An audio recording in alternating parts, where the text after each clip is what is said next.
మీరు ఒక అధ్యయనం కనుక చేసినట్లయితే చాలా ఆశ్చర్యాన్ని కలిగించేటువంటి విషయాలన్నీ వెలుగులోకి వస్తూ ఉంటాయి. జనరల్గా మనం ఏం చేస్తూ ఉంటామంటే ఎవరో చెప్పినటువంటి దాన్ని విని అట్లా ముందుకెళ్ళిపోతూ ఉంటాం. వాస్తవంగా క్రైస్తవ్యంలో చాలా పుకార్లు ఉన్నాయి, వాటిని మనం నమ్మేస్తూ ఉంటాం. తూర్పు దేశం నుంచి జ్ఞానులు వచ్చారు అనగానే మన క్యాలెండర్లలో ఎప్పుడు కూడా 3 ఒంటెలు దాని మీద 3 మనుషుల్ని వేస్తూ ఉంటారు. కాబట్టి జ్ఞానులు ఎంతమంది అంటే 3 అంటాం, టకామని సమాధానం చెప్తాం. జ్ఞానులు ఎంతమంది వచ్చారు క్రీస్తు ప్రభుని చూడటానికంటే 3 అని అంటాం. కానీ బైబిల్లో ఎక్కడ చూసినా 3 అనే అంకె ఉండదు, జ్ఞానులు అనే ఉంటుంది. అంటే ప్లూరాలిటీ ఉంటుంది. ఇద్దరు కంటే ఎక్కువ మంది వచ్చి ఉండొచ్చు, ఎంతమంది అయినా వచ్చి ఉండొచ్చు. 3 అనే అంకె మాత్రం లేదు. మరి ఈ 3 అనేటువంటి అంకె ఎలా వచ్చింది అంటే ఆ జ్ఞానులు తెచ్చినటువంటి కానుకలు 3: బంగారము, సాంబ్రాణి, బోలము. 3 తెచ్చారు కాబట్టి 3 వచ్చి ఉండొచ్చు.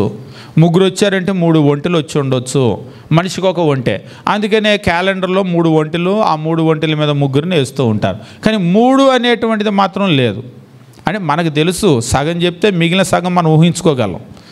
సగం కాదు, ఇలా వాసన తగిలితే అల్లుకుపోతూ ఉంటాం కదా, మిగిలిందంతా ఊహించేసుకున్నారు. అలా ఊహ వల్ల వచ్చినటువంటి బోధలు చాలా ఉన్నాయి. ఇక దాన్ని ఏమనుకుంటామంటే చిన్నప్పటి నుంచి మనం బైబిల్లో ఉందేమో 3 అని అనుకుంటూ ఉంటాం. అలాగనే క్రీస్తు ప్రభు పుట్టాడు, నేడు దావీదు పట్టణమందు మన కొరకు రక్షకుడు పుట్టి ఉన్నాడు అని బైబిల్ చదివేటప్పుడు ఉంటుంది. ఈ జనాలందరూనేమో డిసెంబర్ 25వ తారీఖు పుట్టాడని క్రిస్మస్ చేస్తారు. ఈ రెండింటినీ మన బ్రెయిన్ లోపలే లింక్ చేసేసుకొని అంటే డిసెంబర్ 25వ తారీఖు పుట్టాడు అని లోపల ప్రింట్ అయిపోతూ ఉంటుంది. మనం అనుకుంటాము ఆ వచ్చినవి ఎక్కడో ఉంటుంది బైబిల్లో అని. మనం పెద్దగా బైబిల్ చదవం కదా, అందుకే మనకు తెలియదు, ఉంటుందిలే అని అనుకుంటాం.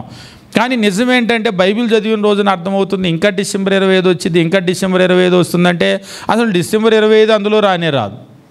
కారణం ఏమిటి అంటే డిసెంబర్ 25 అనేటువంటిది దేవుడు చెప్పిన బైబిల్ చెప్పినటువంటి డేట్ కాదు, అదంతా కూడా మ్యాన్ మేడ్ డేట్. అదంతా కూడా అంటే ఒకసారి పుట్టలేదు ఆయన అన్నాడు, పుట్టాడు బాబు, పుట్టాడు, కానీ ఏ డేట్ అనేటువంటిది బైబిల్లో లేదు. అంటే డేట్ లేకుండా పుట్టాడంట, డేట్ లేకుండా పుట్టలేదు, ఏదో ఒక డేట్ పుట్టాడు కానీ ఆ డేట్ మనకు బైబిల్లో చెప్పలేదు.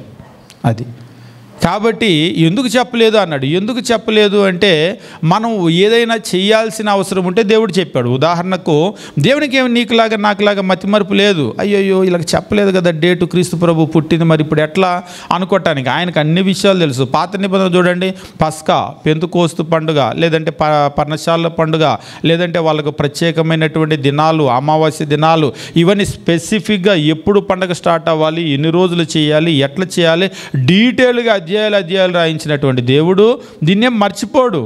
ఆయన కావాలనే ఇవ్వలేదు, అంతేనంటారా? నిజంగా అంతే, ఆయన కావాలని డేట్ ఇవ్వలేదు.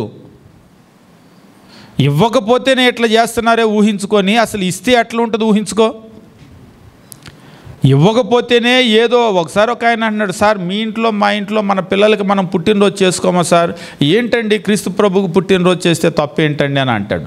మీ ఇంట్లో మా ఇంట్లో చేసుకోండి, ఎందుకంటే ఇది మన కార్యక్రమాలు. కానీ ఆత్మ సంబంధమైన కార్యం ఏదైనా చేయాలి అంటే దానికి దేవుని అనుమతి తప్పనిసరిగా ఉండాలి.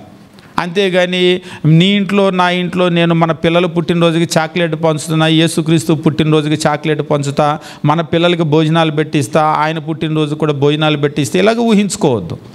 కాబట్టి ఇది ఏదన్నా చేయాలి అంటే ఖచ్చితంగా ఆయన అనుమతి అనేటువంటిది ఉండాలి. ఆయన అనుమతి లేకుండా మనం ఏం చేయకూడదు.